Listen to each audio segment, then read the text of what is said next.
In the ancient lands of Mesopotamia, where empires rose and fell under the desert sun, one story still echoes through the corridors of time. The story of a man who faced kingdoms, fire, beasts, and prophecy, and never bowed. His name was Daniel. A name that would come to symbolize courage, purity, and unshakable faith in a world drowning in pride and power. The year was around 605 BC. The mighty Babylonian Empire had conquered Jerusalem. Among the captives taken from the fallen city were the brightest youths of Israel, chosen to serve in the palace of King Nebuchadnezzar. Among them stood Daniel and 3 others, Hananiah, Mishael, and Azariah. Young men with hearts that belonged not to an empire, but to God. Chapter 1. Captives in Babylon, Babylon, the jewel of the ancient world. Its golden gates, towering ziggurats, and lush hanging gardens shimmered beneath the desert sky. But for Daniel, this was no paradise. It was exile. In the king's court, Daniel and his friends were offered the finest food and wine of Babylon. But Daniel refused to defile himself. He looked upon the rich feast and said, "We will not eat of this. We will honor our God." Instead, they chose only vegetables and water. For 10 days they were watched, tested. And when the days were over, their faces were brighter, their bodies stronger, their minds sharper than all who had feasted at the king's table. Even in captivity, Daniel's faith made him stand apart. Chapter 2. The Dream of the King. One night, the mighty King Nebuchadnezzar was haunted by a dream so powerful it robbed him of sleep. None of his magicians or astrologers could interpret it. But Daniel prayed, and in the stillness of the night, the mystery was revealed. He stood before the king and said, "There is a God in heaven who reveals secrets." The dream was of a colossal statue, its head of gold, chest of silver, belly of bronze, and legs of iron. Daniel explained, "O king, you are the head of gold, but after you, other kingdoms shall rise. And in the end, God himself will establish a kingdom that shall never be destroyed." Nebuchadnezzar fell to his knees, overwhelmed. He proclaimed, "Truly, your God is the God of gods." And Daniel was elevated, ruler over Babylon's wise men, governor over its provinces. But power never changed him, for Daniel knew his wisdom came not from man, but from God. Chapter 3. Faith in the Fire. Time passed. The king's pride grew. He built a towering golden statue and commanded the entire empire to bow before it. But Daniel's friends, Shadrach, Meshach, and Abednego, refused. When the horns sounded and the crowds fell to the ground, these 3 stood tall. Anger burned in Nebuchadnezzar's heart. "If you will not bow," he thundered, "you will burn." The furnace roared hotter than ever before, 7 times hotter.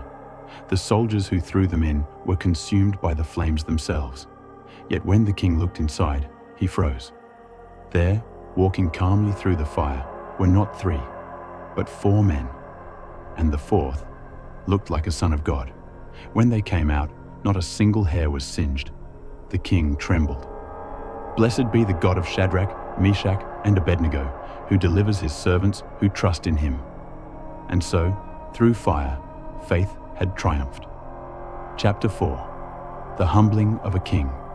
Years passed. Babylon prospered, but so did its pride. Nebuchadnezzar once again looked over his kingdom and said, "Is not this the great Babylon that I have built by my power and for my glory?" Even as the words left his lips, a voice from heaven thundered, "O King Nebuchadnezzar, your kingdom has departed from you." That night, the mighty king was driven from men. He lived among the beasts of the field, his hair growing long, his mind lost. For 7 years, he wandered until his pride broke. Then, one morning, he lifted his eyes to heaven and said, "Now I, Nebuchadnezzar, praise and honor the King of heaven, whose dominion is everlasting." And God restored his kingdom. Even kings bow before the Most High. Chapter 5. The Writing on the Wall. But pride does not die easily. After Nebuchadnezzar came King Belshazzar, who defied the God of heaven. At a great feast, Belshazzar drank wine from the sacred vessels stolen from God's temple.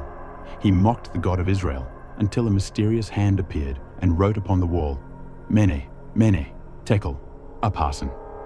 Terror filled the hall. None could read the writing, until Daniel was summoned once again. He stood before the trembling king and declared, "You have been weighed in the balances and found wanting. Your kingdom is divided." That very night, Babylon fell, and the empire of Persia rose in its place. Chapter 6. The Lion's Den. Now under King Darius, Daniel was old, but his wisdom was unmatched. Jealous men conspired against him. They convinced the king to sign a decree that none should pray to any god but the king himself. But Daniel would not compromise. He opened his window toward Jerusalem and prayed, as he had always done. When they caught him, the law was clear. He must be thrown into the lion's den. King Darius, heartbroken, whispered, "May your God, whom you serve continually, rescue you." The stone was rolled over the mouth of the den. The night was silent. At dawn, the king ran to the den and cried out, "Daniel, has your God saved you?"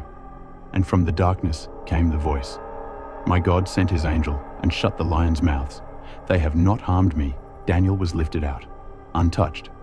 The conspirators, however, were thrown in, and the lions prevailed.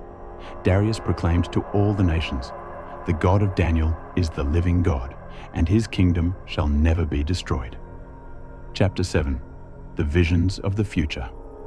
In his later years, Daniel received visions, images of beasts, empires, and thrones that would shape the destiny of the world. He saw 4 beasts rising from the sea, symbolizing the kingdoms of men.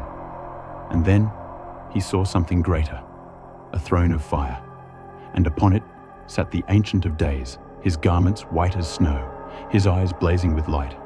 And before him, one like a son of man came with the clouds of heaven. To him was given authority, glory, and a kingdom, everlasting and unshakable. Daniel trembled at what he saw, but also rejoiced, because even when the kingdoms of men rise and fall, the kingdom of God will stand forever. Chapter 8. Faith that endures from the courts of Babylon to the dens of lions, from dreams to prophecies. Daniel's life was proof that faith can thrive even in the darkest places. He lived through 3 empires, stood before the most powerful kings on earth, and never once compromised his devotion. Through fire, through fear, through the roar of lions, he stood unshaken. His story calls to us even now. When the world commands us to bow, stand.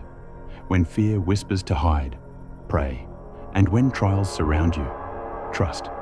Because the same God who shut the mouths of lions still reigns today, and his kingdom will never fall.